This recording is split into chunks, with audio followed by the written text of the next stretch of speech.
Today I want to introduce you to the ear, nose, and throat library at the TOUMA ENT Museum.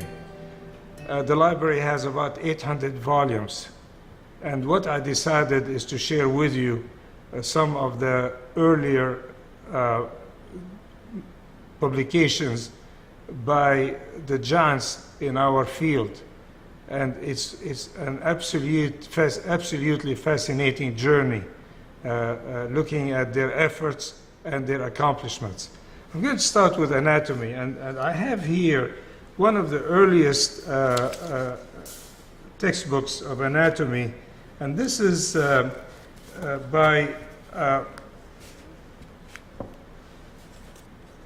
Dr. Saunders, J.C. Saunders. It's 1806, and as you can see, it's the anatomy of a human ear by Dr. Saunders, 1806. And you can see a nice plate here with a section of the head showing the ear and the eustachian tube, and then section of the nose, the septum, and the tongue with the throat. The next one is, again, an amazing accomplishment by one of the anatomists that studied the inner ear. And this is by Sommering, Samuel Thomas Sommering. It's 1806. And you can see that's the page here.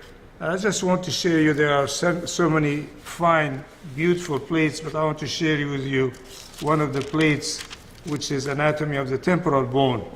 And what is amazing about it, you can see first of all the temporal bone, which is fine, but you can see the semicircular canals, the cochlea, the very accurate description of all the anatomy of the inner ear, the ossicles, and even the ossicles here, you can see there's the posterior process here, the tendons, the stapes, and even I was fascinated by this picture here where he located the coda tympani exactly in the right location between the handle of the malleus and the long process of the incus. And you can see the greater petrosal nerve that was identified, and that was 200 and 210 years ago.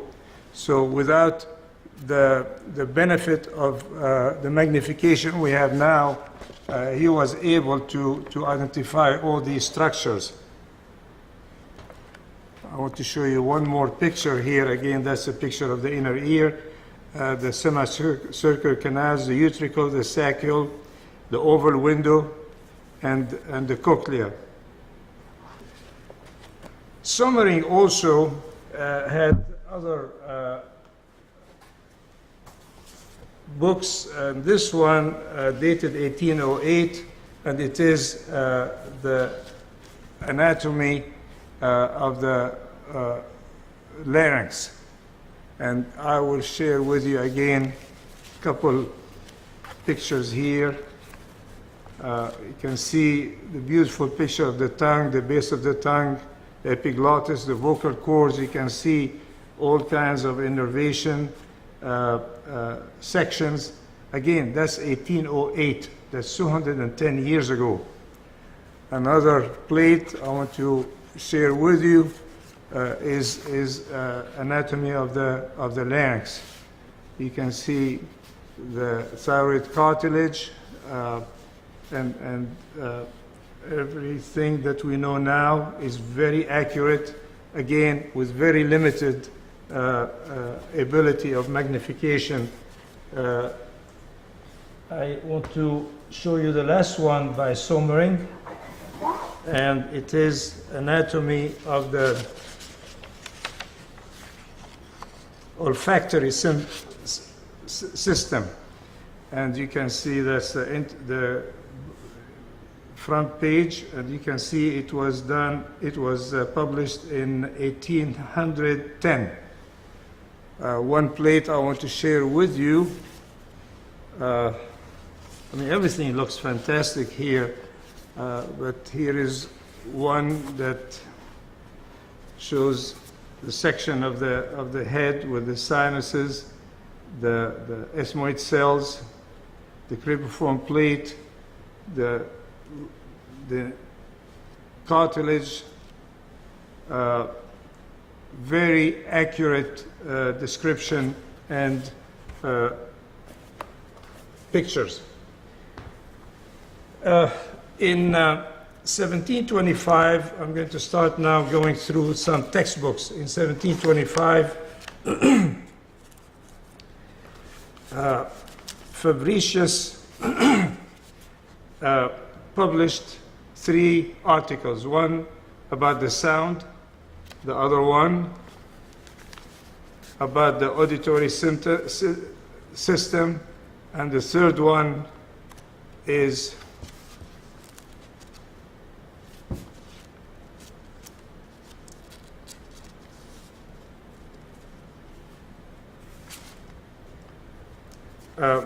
this one I just want to show whoever was reading this book with the notes on the margins and description of what they have seen and comments. In 1730, this is considered the first complete textbook of otology by Duvernay. And this was in Latin. I have 2 copies, one in Latin and one translation to French. And just to give you an idea about some of the plates, here is a plate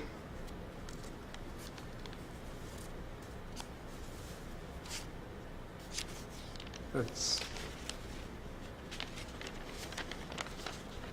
showing the eardrum, the ossicles,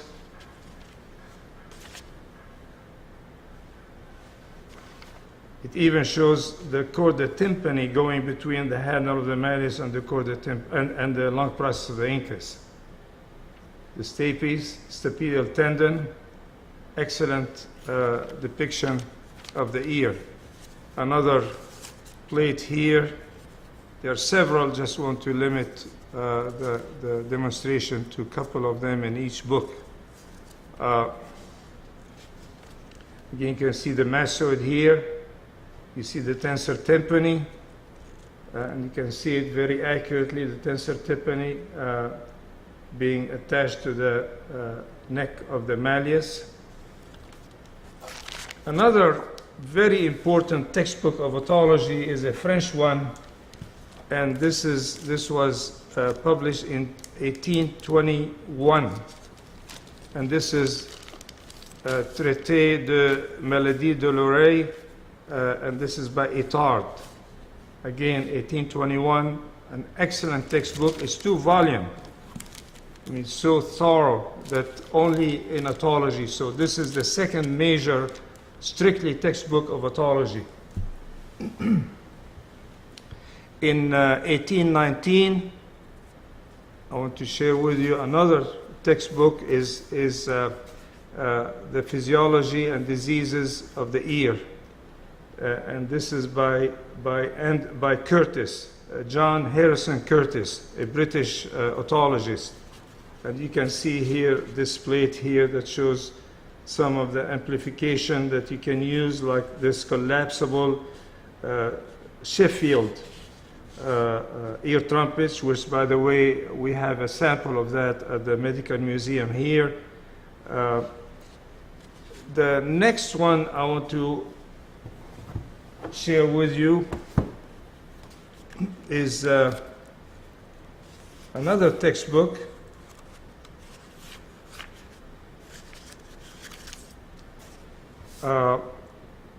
The Human Ear, 1821, The Anatomy of the Human Ear, and it is by John Cunningham Saunders. Saunders was a major figure in England, in London, in the field of otology.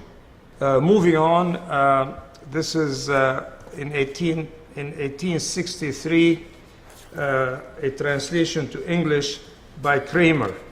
Kramer was the most noted German otologist. He changed the course of otology in Germany for generations to come. and this is the oral surgery of the present day by Kramer, Wilhelm Kramer. Talking about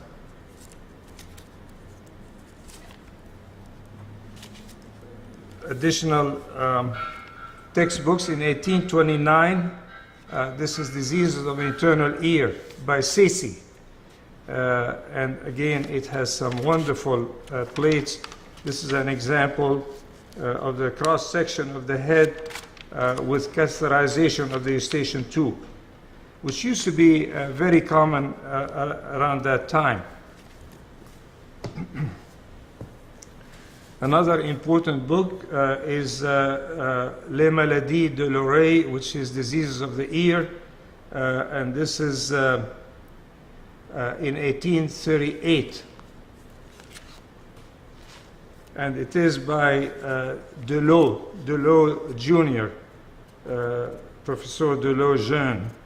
And the nice thing about this book, I have a worn out, that's his signature, apparently a gift to a friend. In 1848, this book, Traité de l'Oreille, was published by the famous Prosper Ménière, and it is for both Kramer and Ménière. But this is a very important book because we still use the term Ménière's disease. In 1853, William Wilde, the Wilde family is well known, and William Wilde was an otologist. He was one of the earliest otologists in London, in England, after about 50 years from Cunningham that I showed you earlier. And again, his practical observations of oral surgery and the nature and treatment of diseases of the ear. An excellent textbook, has some nice pictures and charts. One more important textbook published in 1877 is by von Trauch, the German otologist, and it is textbook of otology. The important thing of Trauch was the first one who described the anterior and posterior malleolar ligaments, and they used to be called the anterior ligament of von Trauch and the posterior ligament of von Trauch. But anyway, that's the Trauch textbook. One more textbook that I found very interesting is Hertel. Hertel was a very famous British otologist, and that's in 1845. A nice size and a beautiful textbook.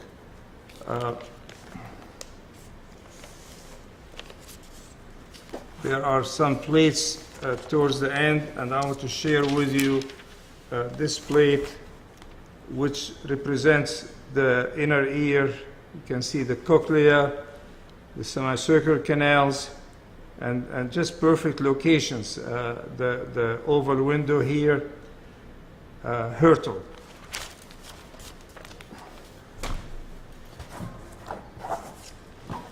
The next group of books, again, we're getting towards the latter end of the 19th century, is 1868 textbook of diseases of the ear, Nature, Diagnosis, and Treatment by Toynbee.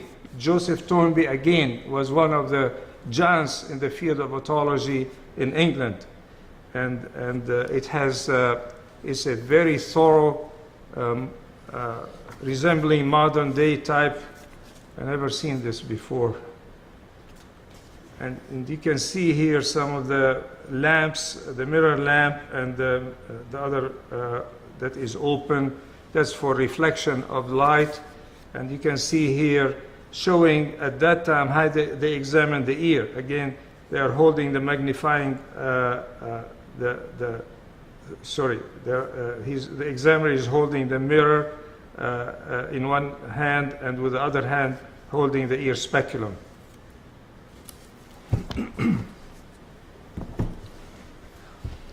1885, a textbook of otology by Hermann Schwartz.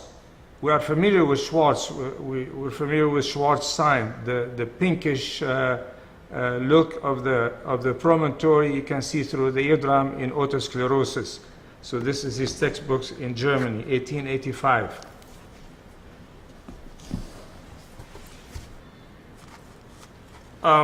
I chose this book here. A name that is not very well known is Otto Corner.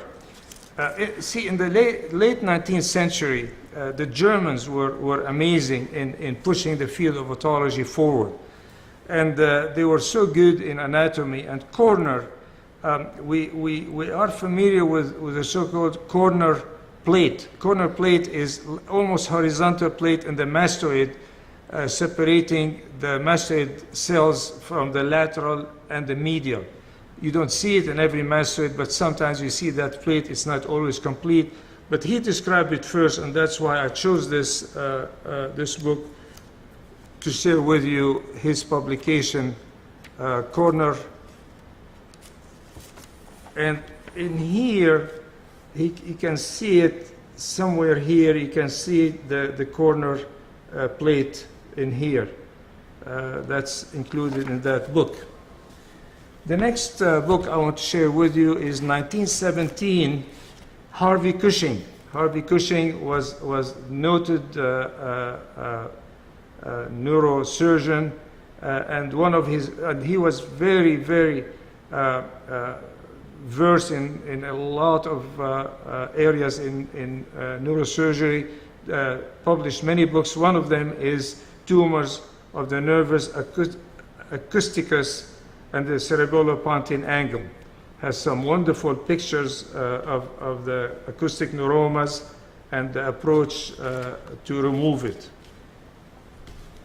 One more book that has a lot of influence on the field of otology is Barani. Barani, if you recall, there is a Barani chair. That's before the chair that we use now to test the inner ear.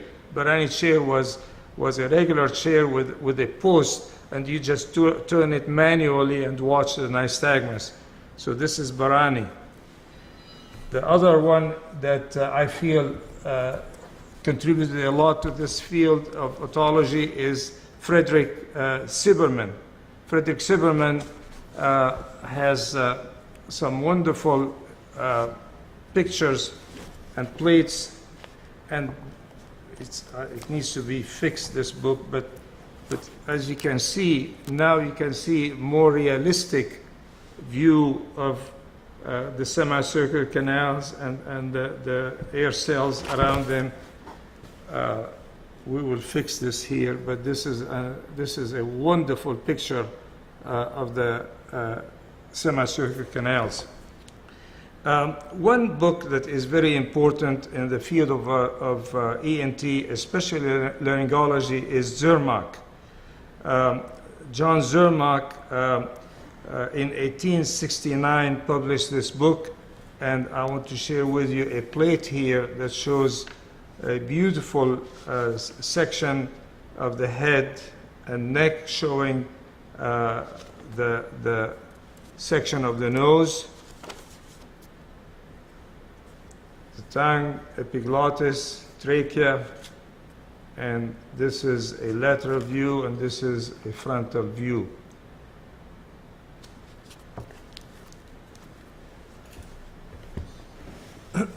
Another important book in the field of laryngology is Atlas of Laryngology. That's in French, Atlas de laryngologie et de rhinologie,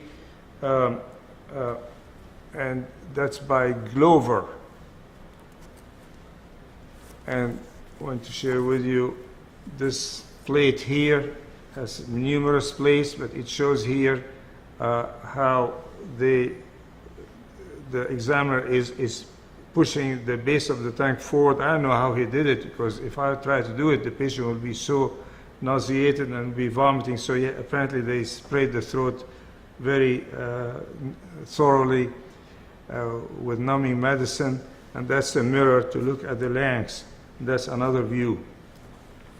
The last book I want to share with you is these two heavy volumes by Gustav Ritzius. Ritzius had a wonderful textbook of the vestibules. It's in Stockholm, 1881. And just a couple places I want to share with you. It shows, again, extremely thorough and accurate description of the hair cells, of the semicircular canals, of the vestibular nerves, the origin.